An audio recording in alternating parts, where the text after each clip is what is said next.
Assalamualaikum warahmatullahi wabarakatuh. Salam sejahtera untuk kita semuanya. Kami dari kelompok 1 yang beranggota saya sendiri, Siti Nurhaliza, Rifa Fadila, Rizky Horunisa, Mulia Mansur, Suharyanto, Chandra Buana, dan Muhammad Arif.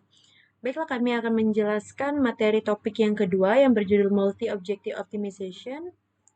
Sebelum ke topik permasalahan, kami akan memberikan kalian semua quotes yang berbunyi, sebaik-baiknya manusia adalah manusia yang tidak memberikan kesulitan pada orang lain. By Jamban Kun. Baiklah, saya akan menjelaskan Multi-Objective Optimization atau MO.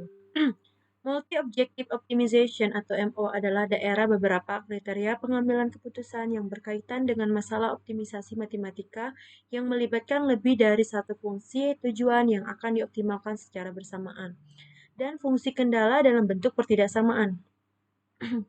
Multi-objektif optimisasi telah diterapkan di banyak bidang sains, termasuk teknik, ekonomi, dan logistik, yang dimana keputusan optimalnya itu perlu diambil dengan adanya trade-off antara dua atau lebih tujuan yang saling bertentangan. Misalnya itu meminimalkan biaya sambil memaksimalkan kenyamanan saat membeli mobil ataupun motor, dan memaksimalkan kinerja sambil meminimalkan konsumsi bahan bakar. Dan juga ada contoh MO yang melibatkan 2 atau 3 tujuan seperti emisi polutan kendaraan. Dan ada masalah lain yang lebih dari 3 tujuan. Selanjutnya ini adalah teori di balik MO yang telah ada selama hampir 50 tahun lamanya. Masalah multi-objektif ini muncul di hampir setiap bidang dan dalam berbagai konteks. Masalah yang dipecahkan bervariasi, dari merancang pesawat luar angkasa, sistem kontrol pesawat, jembatan, kendaraan, sistem pefokusan yang sangat akurat untuk meramalkan pasokan tenaga kerja, pemilihan portofolio, perencanaan sistem manufaktur, dan ada juga memecahkan pengendalian polusi dan masalah manajemen. Selanjutnya ini merupakan masalah multi-objective optimization dengan nilai objektif dan jumlah persamaan dan pertidaksamaan, dan juga dapat dirumuskan sebagai berikut. Di sini ada keterangannya di mana Fix adalah fungsi objektifnya, X adalah vektor keputusan yang mewakili solusi, N objektif adalah bilang objektif, K dan L adalah bilang persamaan dan pertidaksamaan kendala masing-masingnya. Selanjutnya ini merupakan ciri-ciri multi-objective optimization atau MO adalah sebagai berikut. 1. Masalah optimasi matematika yang melibatkan lebih dari satu fungsi objektif. Yang kedua, diterapkan di banyak bidang sains termasuk teknik, ekonomi, dan logistik. Yang ketiga, pengoptimalan multitujuan yang melibatkan 2 atau lebih tujuan. Yang keempat, keputusan optimal perlu diambil di hadapan trade-off antara 2 atau lebih tujuan yang saling bertentangan. Yang kelima, masalah optimasi dengan sejumlah fungsi objektif yang harus dipenuhi. Yang keenam, beberapa fungsi objektif mungkin bertentangan antara satu dengan yang lainnya. Yang ketujuh, untuk menyederhanakan proses solusi, maka fungsi objektif tambahan biasanya ditangani sebagai kendala. Yang kedelapan, beberapa fungsi objektif ditangani pada saat waktu yang bersamaan.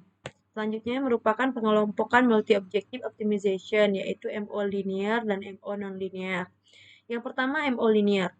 Masalah optimisasi yang dimodelkan dengan program linear, fungsi objektif banyak, atau yang sering disebut dengan multi-objektif, sering dijumpai di bidang ekonomi, transportasi, dan manufaktur.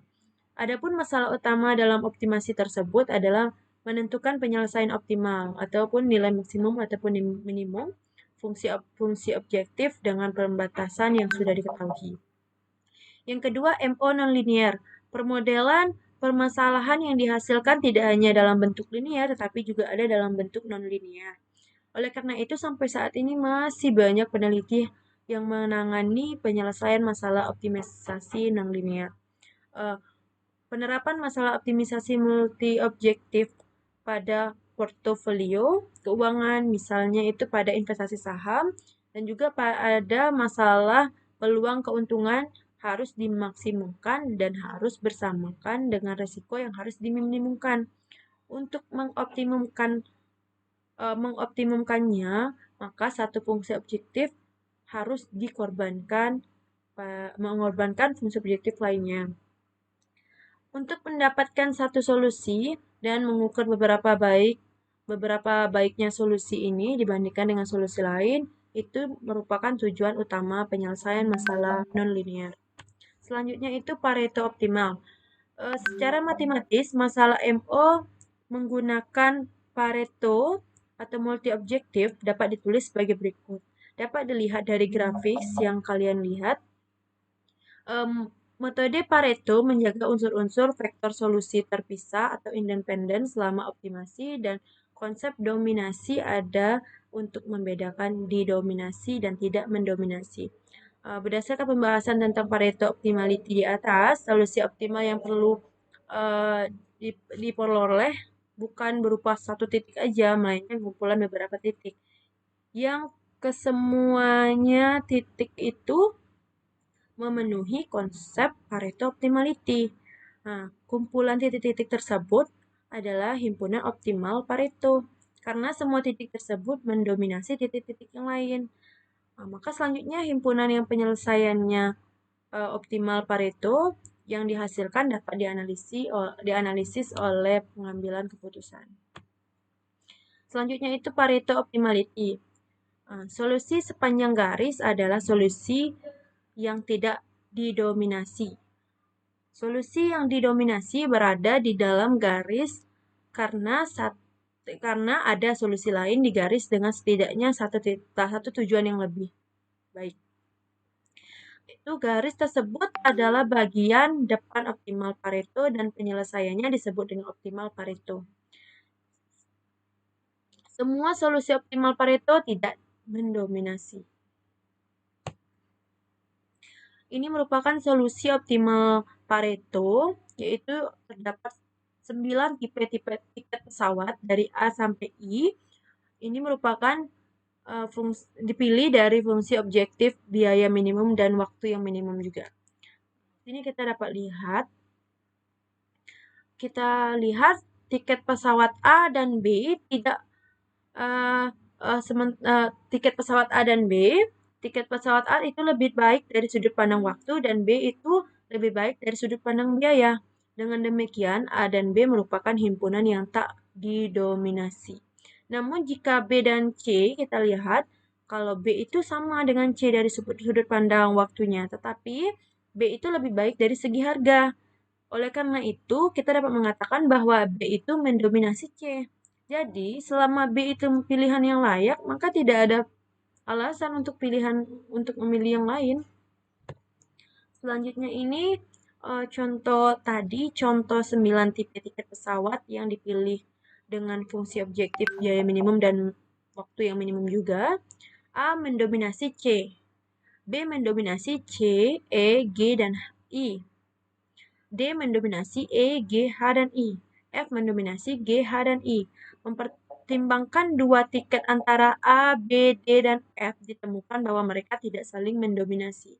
Dengan demikian, A, B, dan F itu berbentuk himpunan tak terdominasi. Oleh karena itu, A, B, dan F itu merupakan bentuk front Pareto optimal atau front non-dominasi, dan mereka adalah Pareto optimal solution.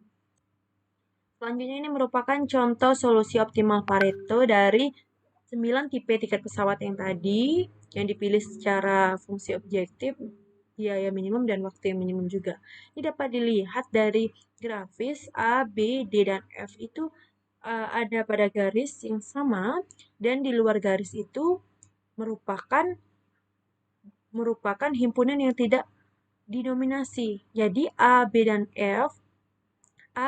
dan F itu merupakan himpunan yang didominasi atau disebut dengan solusi optimal Pareto. Maka di luar garis itu merupakan bukan solusi optimal Pareto. Dapat dilihat ini ya. Untuk slide selanjutnya, penjelasan selanjutnya akan dijelaskan oleh Rizky Hoirunisa. Terima kasih.